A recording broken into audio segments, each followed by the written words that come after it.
बासी कुसी की कहानी। एक राजा का बेटा और उसकी बहू थी, और वो बहू जब भी पीहर आती या जाती तो उसके पिताजी उसको पूछते कि बेटा कैसी हो, अच्छी तो हो ना, क्या खाकर आई हो। तो हर समय वो कहती कि पिताजी बासा कुसा खाकर आई हूँ। तो उसके पिताजी को लगता कि मेरी बेटी को उसके ससुराल में तकलीफ है। एक दिन राजा का बेटा अपने ससुराल में अपने ससुर जी से मिलने गया। तब उसके ससुर जी ने पूछा, आप मेरी बेटी को बासा कुसा खाना क्यों खिलाते हो। बेटे ने यह बात अपनी माँ से आकर पूछा। तो माँ बोली कि बेटा मैं तो ताज़ा ही खिलाती हूँ, तू चाहे तो आज देख लेना। एक दिन बहू का बाप आया और फिर अपनी बेटी को पूछा कि बेटा क्या खाया है।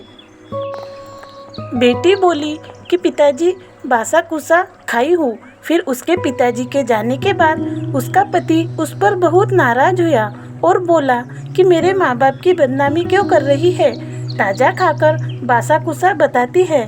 तब वह बोली कि ना आप कमाते हो ना आपके पिताजी कमाते हैं, फिर बासी कुसी हुई कि नहीं। यह सुनकर उसका पति कमाने के लिए चला जाता है।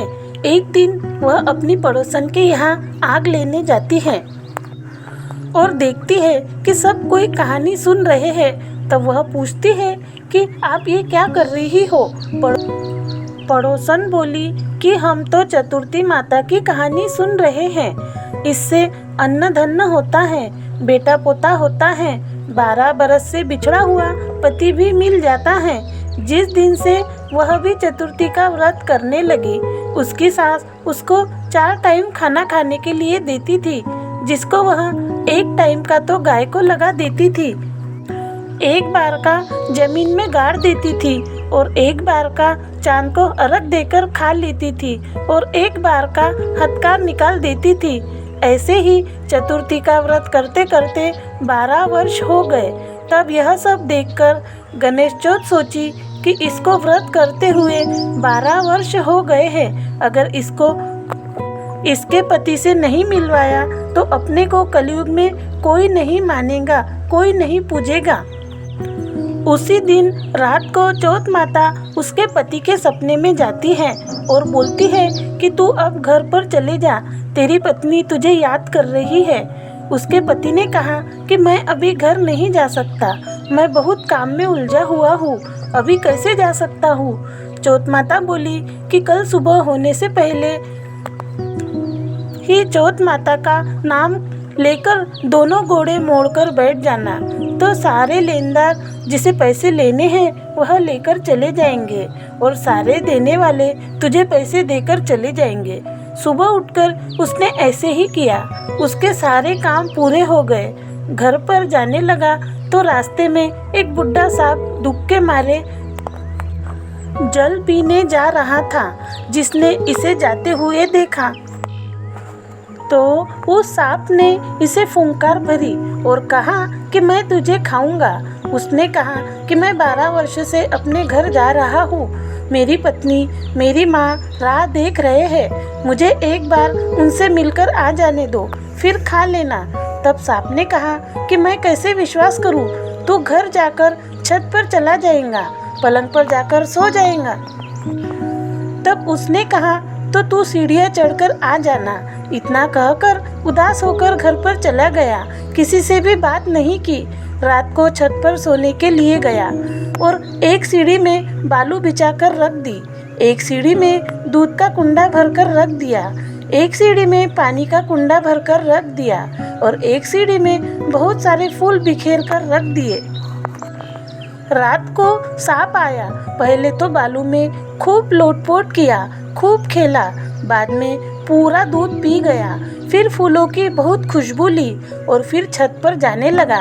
तब चौथ माता ने सोचा कि अपने को इसका संकट टालना चाहिए, अगर नहीं टालेंगे तो कलयुग में अपने को कोई भी नहीं मानेगा, कोई भी नहीं पूछेगा।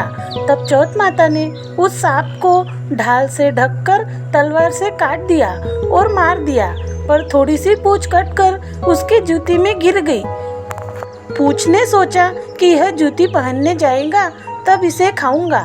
बाद में सभी चींटियों ने मिलकर आपस में बात की कि इसकी पत्नी अपने को रोजीना आटा चीनी डालती है तो इसके पति की हमें रक्षा करनी चाहिए। तब उस पूंछ को सारी चींटियों ने घेर लिया और पूंछ को खोखला कर दिया। उसका संकट टल गया। सुबह उठने में देरी हो गई तो उसकी माँ उठकर ऊपर जाने लगी। सीढ़ियों में बहुत सारा खून देखकर चिल्लाई। उसे लगा कि उसका बेटा मर गया। बेटे ने आकर सारी बात बताई और माँ से पूछा कि माँ, मेरे नाम से किसी ने दान पुण्य व्रत किया था क्या? माँ बोली कि मैंने तो कुछ भी नहीं किया। पर उसकी पत्नी ने कहा कि हाँ, मैंने 12 महीने की 12 चतुर्थी का व्रत किया था। माँ बोली कि मैं तो तुझे 4 टाइम खाना खाने के लिए देती थी और मैंने तुझे व्रत करते कभी नहीं देखा। तब बहू बोली कि मैं एक वक्त का खाना गाय को दे देती थी, एक वक्त का खाना हथकार निकाल देती थी, एक वक्त का राखोड़े में गाड़ देती थी और एक वक्त का चांद को अर्घ देकर खा लेती थी। ब्राह्मण की छोरी को बुलाकर पूछा कि तुझे एक टाइम का खाना देती थी क्या? तो उसने कहा हाँ देती थी। गाय को पूछा तो गाय ने भी सिर हिलाकर हुंकारा भर दिया। वहाँ की मिट्टी खोदकर देखी तो वहाँ पर सोने का ढीग हो गया। तब से पूरे गांव में बोल दिया गया कि सभी को चतुर्थी का व्रत करना चाहिए। पुरुष की पत्नी, बेटे की माँ, दीदे घोड़े की चाह रखने वाले सभी को चतुर्थी का व्रत करना चाहिए। हे चौथ माता, उसे सुहाग दिया वैसा ही सबको देना। कहानी कहने वाले को, सुनने वाले को, हुंकारा भरने वाले को और अपने पूरे परिवार को देना। जय श्री कृष्ण। राधे राधे।